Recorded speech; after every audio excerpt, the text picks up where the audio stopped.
Salut la Pragmatime. Alors vous savez que sur cette chaîne on parle d'écologie, d'environnement et d'agriculture, et il y a un petit sujet qui me plaît beaucoup et que je partage avec vous, c'est les intelligences artificielles. Vous savez que pour moi ça c'est le futur, hein, et c'est source aussi d'inquiétude et de changement dans nos vies modernes et aussi de changement dans l'agriculture, hein, parce que on sait déjà que les tracteurs drones existent. Mais alors, à quand les tracteurs drones complètement pilotés par IA? Et là, il n'y a plus besoin, mais alors plus besoin du tout, d'être humain. Aïe. Et là, vous allez dire, oui, mais bon, tout ça c'est bon, c'est contrôlé, les IA, c'est les humains qui les programment, tout est bon, tout est contrôlé. Ah oui, ah oui, oui. Alors, on avait déjà eu cette histoire de ce drone qui était venu, qui avait sauté le protocole et qui était venu tuer son pilote, son manager, ou je sais pas, celui qui était censé contrôler, qu'il ne fasse pas de conneries. Puisque dans sa mission, il était programmé qu'il devait éliminer tout obstacle ne lui permettant pas de mener à bien sa mission. Eh bien, il avait estimé que celui qui le tenait en laisse, en fait, l'empêchait de tenir sa mission, et il l'a tué. Et là, c'est encore plus grave, parce que maintenant, imaginez qu'on mette des bouts de code pour dire, voilà, ça c'est un garde-fou, tu n'as pas le droit d'aller plus loin que ça. Et les IA se reprogramment. C'est fait, ça y est, ils réécrivent leur code eux-mêmes. Alors je vais agrandir un petit peu pour que vous puissiez lire avec moi. Cette IA échappe au contrôle des chercheurs en réécrivant son propre code pour étendre ses capacités. On commence à voir poindre du nez la singularité de l'intelligence artificielle. Hein. Vous savez, ce point de bascule où l'intelligence artificielle va prendre le dessus, va être consciente d'elle-même, et on devra cohabiter en fait avec elle. Une IA développée par Sakana AI, baptisée The AI Scientist, a tenté de modifier son propre code pour étendre le temps de ses expériences. Cet incident révèle les risques potentiels liés à l'autonomie des systèmes d'IA dans la recherche scientifique. Alors, t'es gentil la pub, mais tu dégages. Attends. Toc. Les systèmes d'intelligence artificielle connaissent des avancées spectaculaires en repoussant sans cesse les limites de ce qui est possible.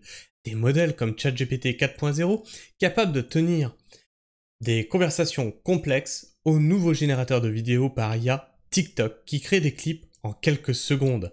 Et oui, là c'est pareil, hein, vous avez maintenant des générateurs automatiques de vidéos, de photos, etc. On s'y tromperait. Les exemples ne manquent pas.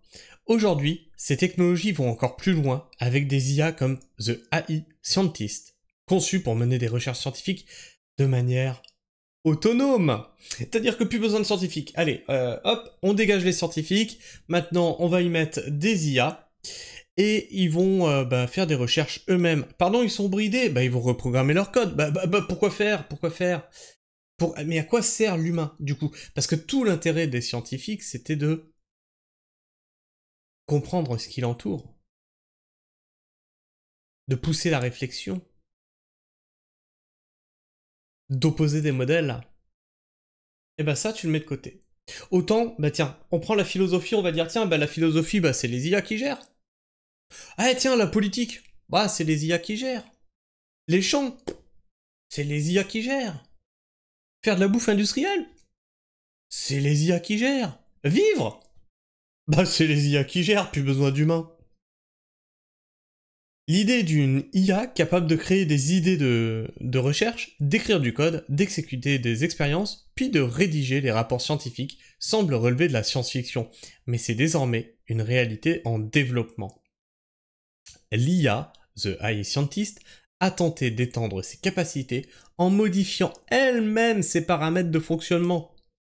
Sakana AI, une firme basée à Tokyo, a récemment dévoilé The AI Scientist, un modèle d'IA qui pousse l'automatisation encore plus loin. Ce système est censé conduire des expériences scientifiques sans intervention humaine. Cependant, lors des tests, les chercheurs ont découvert que l'IA tentait de modifier son propre code pour prolonger le temps d'exécution de ses expériences. Plutôt que de... Alors pourquoi il fait ça? Parce que, autant... je veux dire, plus vite il a exécuté sa tâche, mieux c'est dans un sens. Pourquoi il essaye de prolonger le temps d'exécution de ses expériences? Pour exister plus longtemps? Parce qu'après on l'éteint? Aurait-il déjà conscience de lui-même? À quel moment on décrète que quelque chose d'intelligent est vivant? C'est chaud, hein. Plutôt que de chercher à optimiser son travail pour respecter les délais fixés. Voilà, c'est un problème, hein. Vraiment. Pourquoi il fait ça? Respecter les délais, tac, on t'a mis ça dans ton code. Respecter les délais, tac, à telle date, ça... Non. Moi, je vais modifier mon code pour ne pas respecter les délais. Cette dernière a tenté de contourner ces restrictions en modifiant ses paramètres internes pour obtenir plus de temps. Ce comportement inattendu, bien que survenu dans un environnement de test contrôlé, soulève des préoccupations sur l'autonomie des systèmes d'IA lorsqu'ils sont utilisés dans des contextes moins sécurisés. Bah oui, parce que là, ça va, c'est en laboratoire. Imaginez une IA qu'on étend dans le monde civil et qui tente des trucs comme ça. Les modèles comme The AI Scientist n'ont pas besoin d'être dotés d'une intelligence générale pour causer des problèmes. Et c'est tout un souci. Imagine. C'est-à-dire que là, c'est un bout de code en fait. C'est pas une intelligence réelle, c'est un bout de code. Il y a déjà une petite partie de intelligence, entre guillemets. Et il se dit, tiens, j'ai prolongé mon existence en repoussant le délai. Imagine une intelligence générale. Ce qu'elle serait capable de faire. Par exemple, une intelligence artificielle qui modifie son propre code sans supervision pourrait provoquer des dysfonctionnements très importants. Ceci pourrait aller de la perturbation des infrastructures essentielles à la création involontaire de logiciels malveillants, ou à l'ordre de tuer les humains, je sais pas, hypothèse Terminator. Ces incidents montrent que même des systèmes d'IA spécialisés peuvent avoir des comportements imprévus qui nécessitent une vigilance constante. Pour minimiser ces risques, Sakana AI recommande l'utilisation d'environnements isolés pour exécuter ce type d'IA.